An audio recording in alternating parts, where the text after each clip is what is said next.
ሰላም ሰላም ሰላም ሰላም፣ እንዴት ናችሁ? አንዳንዴ ስለኛ ህይወት ስለ ራሳችን ሳናቅ ስለ ሰው ዛሬ እሷ የሰውን ትዳር ስለበጠበጠች ነገ ላይ ደስተኛ ሊያረጋት ይችላል።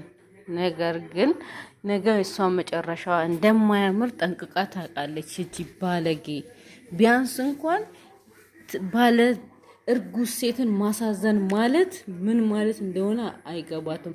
ስታረግዝ ታውቀዋለች ወይ ትደቅልና ስታረግዝ ታውቀዋለች። ዛሬ አብርሃም ተጃጃለ። በእርግጥ አይምሮ ጤነኛ ላይሆን ይችላል። ለምን ሆይ ሆይ የሚሉት ብዙ ሰዎች ስላሉ ይቺ በክት ሰው ልጅ እኮ የህይወቴ መበጥበጥ መንስኤ ነው ከተባለ ማትወጣበት ምክንያት ማናት? እሷ እቺ ጋለሞታ የራሷ እጮኛ አላት ወይስ ደግሞ ከማንም ወንድ ጋር መተኛት ለምዳ ይሆናል? ነገር ግን ነገኔ ምን እጣለኝ? በሰፈርከው ነገር ነው ነገን ላይ ጥሩ ነገር ማግኘት የምትችለው። ዛሬ የቡታጀራ ልጆች አው የአንድ ሀገር ልጆች ነን፣ ግን ዩቲዩበር ከሆኑ በኋላ ህይወታቸውን አጉል ጀብድነት ይሰማቸዋል። ጀብድነት መሸርሞጥ አይደለም። ጀብድነት ዝሙት መስራት አይደለም። ጀብድነት ማለት ጥሩ መልካም ይሰራ ጥሩ አስተሳሰብ ያለው ጥሩ መልካም ያለው ሰው ጥሩ ነው።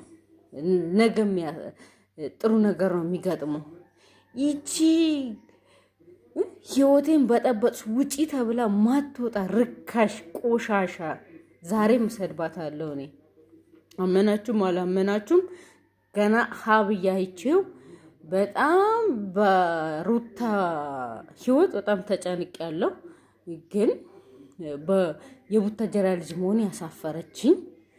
ለምን እርጉዝ ሁለት ነፍስ የሆነች ሴት ላይ እንደዚህ አይነት ዝሙት አይሰራም። አብርሃምም ቢሆን ላታቀን ትችላለህ፣ እናውቃለን ትናንትና ምን እንደነበርክ። ዛሬ ግን ዶላር ስለተከፈለ የሴትን ማስለቀስ ከሴት ጋር መጨማለቅ እሱ ህይወት አይሆንም። ስለዚህ እርጉዝ ሴት ያለቀሰችበት ሰው ደግሞ ህይወቱ አይሳካለትም። ስለዚህ ነገ ላይ ግን ምን አለች ትላላችሁ? ይሄ ቆሻሻ ህይወቱን ተበላሽቶ ነው የምታዩት። እኔ ቢታረቁ ደስ ይለኛል።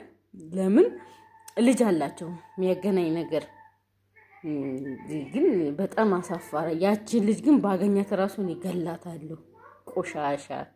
ቆሻሻ ናት።